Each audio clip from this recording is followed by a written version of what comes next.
Firma TRV DAS se nachází v jihozápadní části Moravy mezi Českými Budějovicemi a Jihlavou, přibližně 15 kilometrů od hranic s Rakouskem, na okraji města Dačice.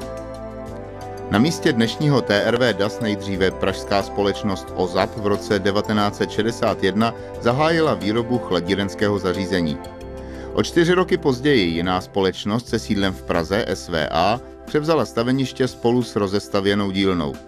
Po jejím dokončení se zde začaly vyrábět součásti pro osobní a nákladní automobily a také pro traktory. Na přelomu 60. a 70. let 20. století se výroba přeorientovala na řízení pro automobily. Vzniklo zde i samostatné konstrukční oddělení, aby vyvinulo nové hřebenové řízení pro vozy Škoda 105 a 120. V 70. letech se závod stal majetkem společnosti Praga a poté ho převzala Avia Group. 1. července 1990 se začíná psát historie společnosti DAS, Dačické strojírny, jejímž vlastníkem byl stát.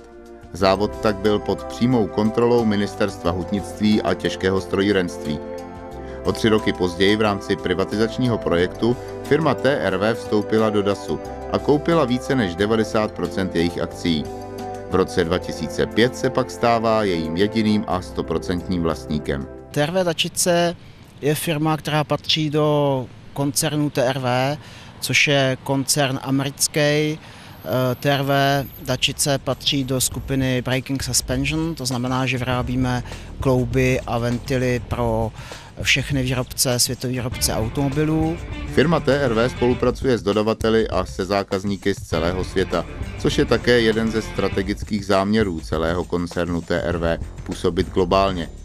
Firma své výrobky dodává především do západní Evropy, ale i do Brazílie, Mexika, Číny nebo jihovýchodní Asie. Myslím si, že máme zákazníky, kteří jsou naprosto jedničky ve výrobě automobilů, to znamená Porsche, to je zrovna biznis, který jsme získali letos nebo v loni. Letos začínáme s výrobou, máme zákazníky BMW, zákazníka Audi, Volkswagen, máme zákazníky PSA, Renault, takže to jsou ty velké automobilky.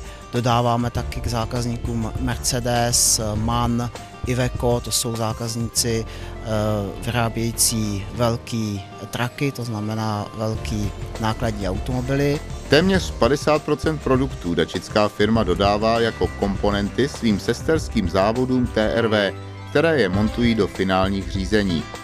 V dnešní době sleduje TRV DAS 2 linie výroby. Závod řízení se zabývá výrobou sloupků volantů pro automobily, různých druhů kloubů a vodících táhel pro nákladní automobily. Já si myslím, že z hlediska závodu Linkage Suspension, to znamená závodu řízení, patříme tak z hlediska toho, kolik se tady smontuje denně kloubů, určitě ke špičce. Jestli ve světě existuje 1, možná 2 takový závody, tak je to moc. Takže z tohoto pohledu patříme určitě ke špičce. V dačické firmě pracuje již přes 40 let i Pavel Kareš. A to jako operátor výroby se specializací na seřizování strojů. Začal jsem od jednoduchých strojů a přicházely NC stroje a takovým, tak to jsem se musel naučit. Pak jsem se musel dělat průmyslovku taky, abych to lépe chápal. Pracuji tady už 30 let, prohlížím kusy na trhliny, aby nebyly popraskaný a mohly dál do výroby. No a líbí se mi tady. Druhou divizí je závod ventily. Ten je součástí skupiny Engine Components. Evropské vedení sídlí v německém Barzinghausenu. V Dačicích se vyrábí výfukové a sací motorové ventily. To souvisí se změnou naší strategie, která v minulosti byla zaměřena na oba typy motorových ventilů, jak výfukových, tak sacích. Momentálně se zaměřujeme pouze na sací. Jedná se o velice výraznou změnu strategie. Mění se technologie i filozofie výroby. Zároveň se rozšiřuje objem produkce a zvyšuje se produktivita. Naše výrobky na první pohled vypadají velice jednoduše, nicméně podle výkresové dokumentace a podle výroby je tam ukryto mnoho know-how a mnoho záludností, s kterými se denně potýkáme. V loňském roce závod vyrobil zhruba 10 milionů ventilů. V roce 2012 hodlá výrobu zdvojnásobit. Letošní rok je tedy rokem přestavby a modernizace. Výrobní linky i technologie budou kompletně přebudovány. Tento nárůst je téměř 100%. Je to nejednoduchá práce, na druhou stranu máme všechny požadavky zákazníků potvrzeny novými projekty nebo převodem výrob, takže tato čísla jsou velice reálná a naším cílem je naplnit veškeré požadavky zákazníků. S tím souvisí i rozšiřování výrobních prostor, na kterých se letos začalo pracovat. S rozšiřováním výroby je úzce spojené i zvyšování produktivity práce. Ta je těsně spojená se použitím nových technologií. Zde v Dačicích budeme používat poprvé pro nás takzvané MSP technologie, což jsou jedny z nejmodernějších a nejproduktivnějších technologií pro výrobu motorových ventilů. Na vizuální kontrole ventilů pracuje i Jana Pejčochová. Provádí zde měření ventilů na měřící stanici. Je to práce náročná jak na kvalitu, tak i na kvantitu. Měřící stanice měří průměry a délky ventilů, to znamená průměry, co se týče hlavy, dříků a potom délek, jak je dlouhý, potom drážky, průměry a potom, co je ventil změřen, je tady do skluzů, jsou podle watt, je to jako rozlišené, jo. A potom ten kus, když je dobrý, je pásem přesměrován na stůl, kde se kontrolují pod lupou povrchový vady. 13. rokem do dačického závodu dochází i Miroslav Vican, který sem nastoupil hned po skončení školy. Přišel jsem vlastně, nejsem vyučený v oboru a vlastně jsem se tady musel všechno zaškolit.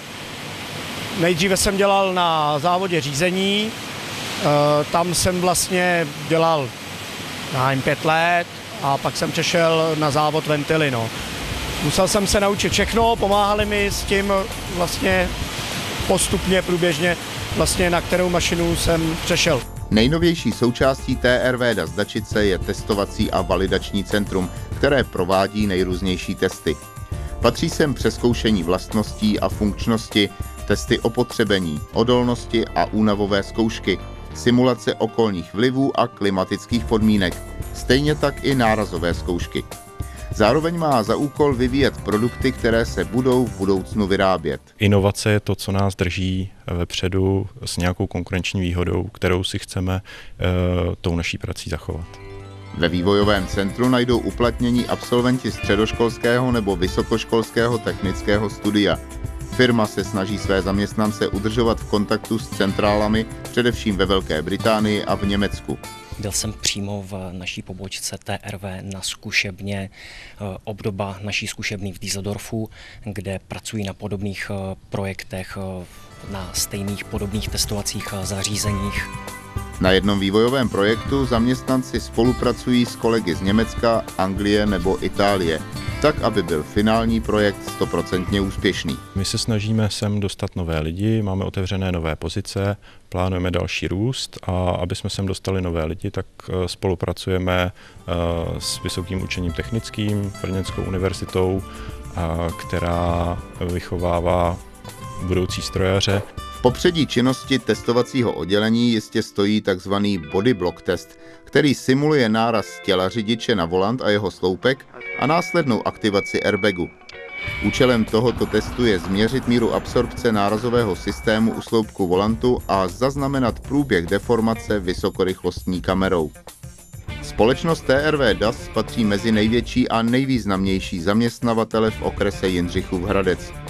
Od roku 2003, kdy zde pracovalo 772 lidí, se společnost rozrostla na dnes úctyhodný počet 1050 zaměstnanců, což je téměř 30% nárůst pracovní síly za poslední 4 roky.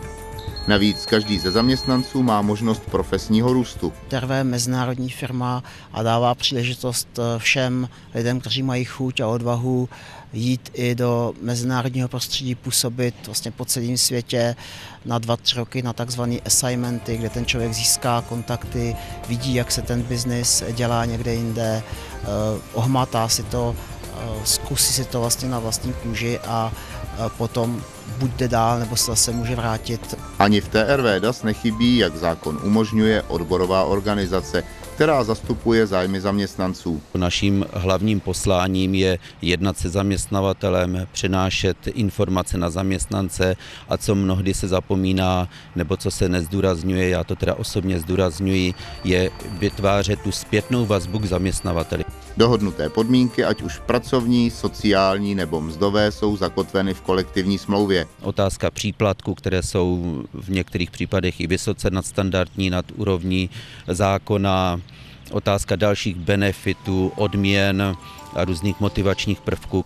Zaměstnanci TRV DAS mohou využívat bohatý motivační a sociální program, který jim firma nabízí. Tento program obsahuje benefity při životních jubilejích a při odchodu do důchodu.